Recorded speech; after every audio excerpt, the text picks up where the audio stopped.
అన్నమయ్య జిల్లా పీలేరు పట్టణం డిష్ కాలనీలో కాపురం ఉన్నటువంటి సుబ్రహ్మణ్యం ఇటీవల మృతి చెందింది విదితమే. అయితే సుబ్రహ్మణ్యం మృతి అన్నది మొదటగా ఒక రోడ్డు యాక్సిడెంట్గా భావించినటువంటి స్థానికులు, పోలీసులు అంతా కూడా జిఎస్ఎల్ మెడికల్ ఇన్స్టిట్యూషన్స్ మరియు కిమ్యూ ఇంటర్నేషనల్ యూనివర్సిటీ భాగస్వామ్యంతో ఇండియన్ అలైన్డ్ ఎంబీబీఎస్ కోర్స్ అడ్మిషన్లు అందిస్తోంది నియో. ఒక రోడ్డు యాక్సిడెంట్గానే భావించినటువంటి పరిస్థితి ఉంది. సీన్ కట్ చేస్తే పోలీసులు పూర్తి స్థాయిలో దర్యాప్తు చేస్తే ఆ యొక్క హత్య గల కారణాలన్నీ కూడా కూపిలాగితే ఇది రోడ్డు యాక్సిడెంట్ కాదు, ప్రీ ప్లాన్ మర్డర్గా కూడా తేల్చినటువంటి పరిస్థితి ఉంది. నిన్న పీలేరు పోలీసులు కూడా ప్రెస్ మీట్ ద్వారా ఈ కేసు సంబంధించి పూర్తి వివరాలు కూడా తెలియజేసినటువంటి పరిస్థితి. అసలు సుబ్రహ్మణ్యం మృతి ఎలా జరిగింది, సుబ్రహ్మణ్యం మృతి రోడ్డు యాక్సిడెంటా లేకపోతే ప్రీ ప్లాన్ ఎలా చేశారన్నది ఒక్కసారి స్పష్టంగా మనం ఆ వివరాల్లోకి వెళ్ళేటువంటి ప్రయత్నం చేస్తే, సుబ్రహ్మణ్యం భార్య ఉమాదేవి, వీళ్ళిద్దరికీ బీటెక్ చదివేటువంటి వయసు ఉన్నటువంటి ఒక అబ్బాయి కూడా ఉన్నాడు. పీలేరులో ఉన్నటువంటి డిష్ కాలనీలో కాపురం ఉంటున్నారు. ఉమాదేవి వేరే వెంకట సుబ్రహ్మణ్యం అనేటువంటి వ్యక్తితో అక్రమ సంబంధం పెట్టుకున్నటువంటి విషయం సుబ్రహ్మణ్యం గ్రహించలేకపోయాడు. అయితే కట్టుకున్న భర్తే ప్రియుడికి భార్యకి అడ్డుగా భావించారు. ఎలాగైనా కట్టుకున్నటువంటి భర్తని మట్టు పెట్టాలనేసని భార్య ఉమాదేవి స్కెచ్ చేసింది. దీనికి ప్రియుడు కూడా తోడవడంతో ఇద్దరు ఎలాగైనా మనకు అడ్డుగా ఉన్నాడు, నీ భర్తను తొలగించుకుంటే మనం స్వేచ్ఛగా ఉండొచ్చని భావించారు. ఆ సుబ్రహ్మణ్యంని దారుణంగా చంపినటువంటి పరిస్థితి.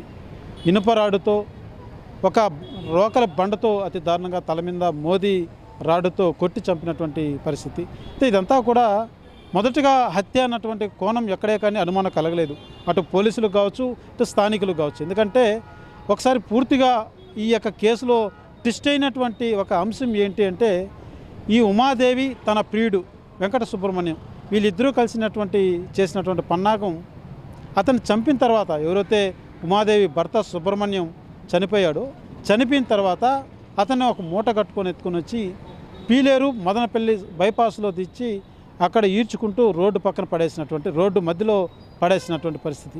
ఎందుకు పడేశారని మీరు ఒక్కసారి ఆలోచిస్తే, సాధారణంగా తప్పించుకోవడానికి వేశారేమో అని అందరూ అనుకోవచ్చు. కానీ ఇక్కడే అసలైన ట్విస్ట్. ఒక రోడ్డు యాక్సిడెంట్గా దీన్ని చిత్రీకరించేటువంటి పన్నాగం భార్య ఉమాదేవి, ప్రియుడు వెంకట సుబ్రహ్మణ్యం పన్నాగం పడినటువంటి అసలు విషయం పోలీసుల దర్యాప్తులో వెలుగులోకి వచ్చింది.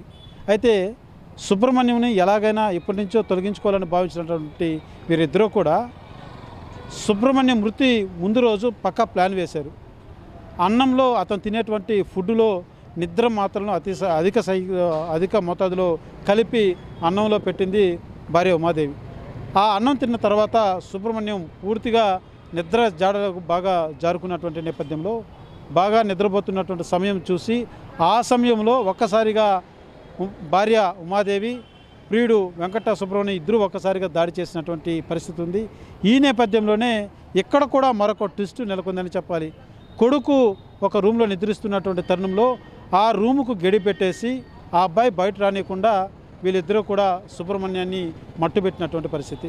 అయితే మొదటగా ఈ యొక్క సుబ్రహ్మణ్య హత్య కేసులో కొడుకును కూడా పాత్ర కూడా ఉందనేసరి కూడా కొంత పుకారు నడిచినప్పటికీ కూడా పోలీసులు అతనికి ఎటువంటి సంబంధం లేదు, కేవలం కట్టుకున్న భార్య తన ప్రియుడు కలిసి చేసిన పన్నాగమే అంటూ కూడా తేల్చినటువంటి పరిస్థితి. అయితే కట్టుకున్నటువంటి భార్యనే 7 అడుగులు అగ్నిసాక్షిగా నడిచి ఇవాళ ఒక అక్రమ సంబంధం కోసం అతి దారుణంగా మొగుడిని చంపినటువంటి ఈ సంఘటన అన్నది మాత్రం పీలేరు పట్టణంలో పెను సంచలనంగా మారింది. అయితే పోలీసులు పూర్తి స్థాయిలో కూడా కేసు నమోదు చేశారు. కేసును కూడా చాలా డెప్త్గా కూడా దర్యాప్తు చేసినటువంటి నేపథ్యంలోనే అసలు విషయాలంతా కూడా బయటపడ్డాయి.